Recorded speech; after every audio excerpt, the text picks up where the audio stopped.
बचा के जिंदगी में जिया वालों तब खिसरिया के सुन वालों तो कोशिश करिए लो अपने आप को भी बचाइए लो ठीक बा कि जैने सुमंगल करना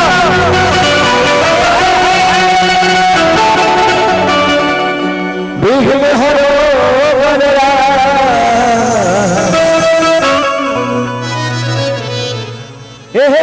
दंत करी बदना सीधी करो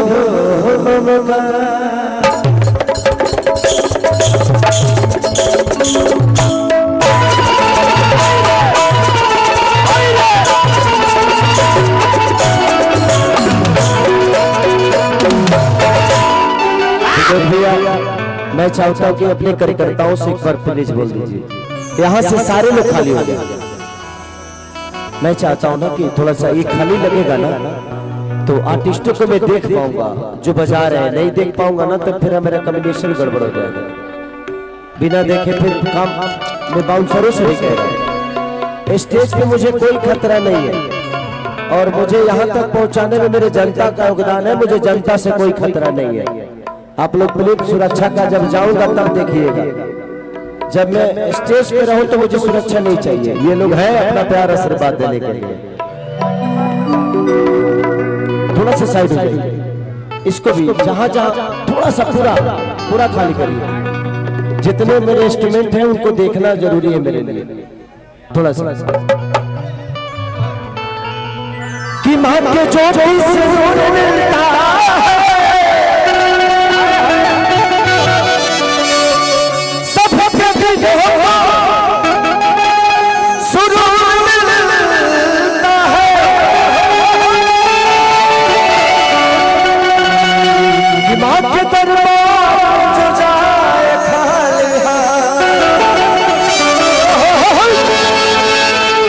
उसे कुछ न कुछ जरूर मिलता है।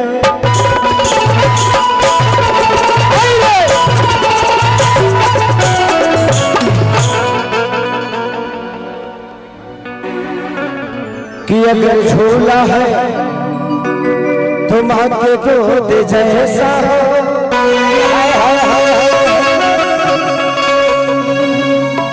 अगर पापी का विधायक हो तो विनोद जैसा।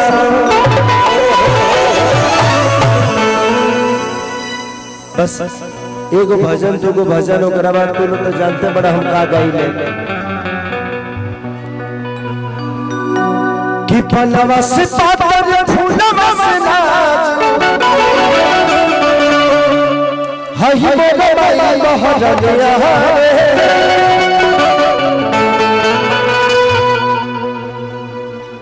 इसको यहाँ लगाइए।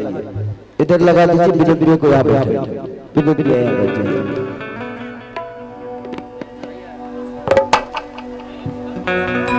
नहीं सिलाई में सिलाओ लेकिन लोगों के।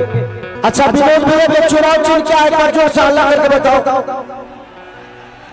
बस बताने की जरूरत है। जो दिल में है वही दिमाग में है। ये सब दिल में रखने वाले हैं विनोद भैया को।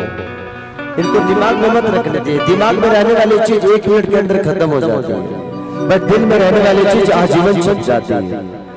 और हम लोग दिल के लोग हैं, दिल से प्यार करते हैं चाहे कोई भी हो। कि पलवा से पातर फूलवा से नाचो अरे हई मोरे बाई महरनिया तजागा तारी घरे मोरा सातोरे बहिनिया आगा तारी घरे मोरा सातोरे बहिनिया चल ले भैया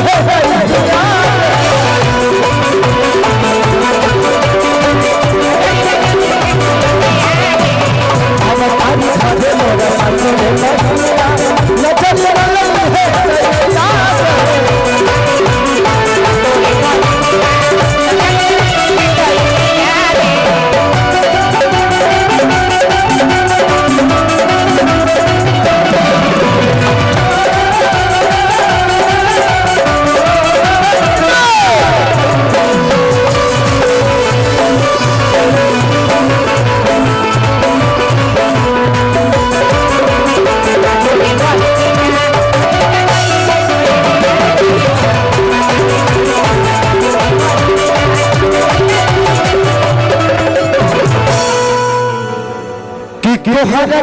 घटवा से कल सहमोनी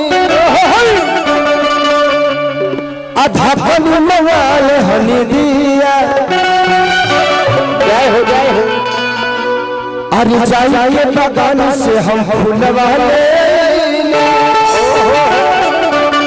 देखो मन लिया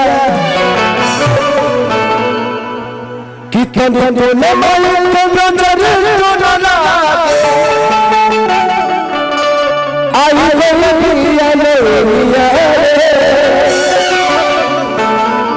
बढ़ावा बारी घर मेरा ससुर अब घर मेरा ससुर नजर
बहुत अच्छा लगा।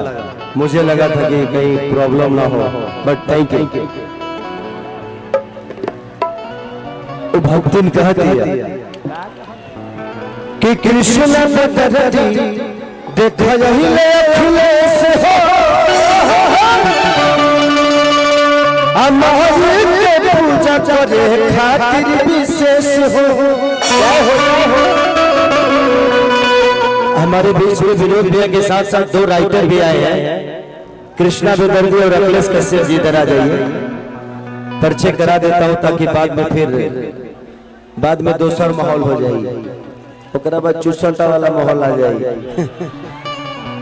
ये अखिलेश कश्यप जी, अखिलेश कहर को कौन नहीं जानता, ये कृष्णा बेदर्दी, इनके काफी सारे मेरे गांव से हैं, रिश्ते में हम दोनों चाचा भतीजा है, बट एक साथ पढ़े, एक साथ लड़े, एक साथ बढ़े, तो बहुत सारी चीजें हम दोनों भाइयों की एक साथ की है, क्योंकि हम दोनों एक ही गांव से। अब इनका लगातार गाने हिट हैं कि नींबू खरबूजा भइल मेहरा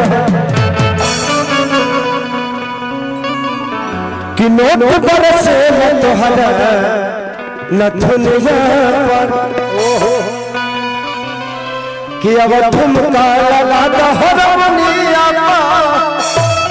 तो लगातार। और आज कल इनके कंपनी के गाना भी रिलीज हुआ है, लटक गई राजा चलिए के हुक्म बोका म्यूजिक। मैं और हिंदी की बहुत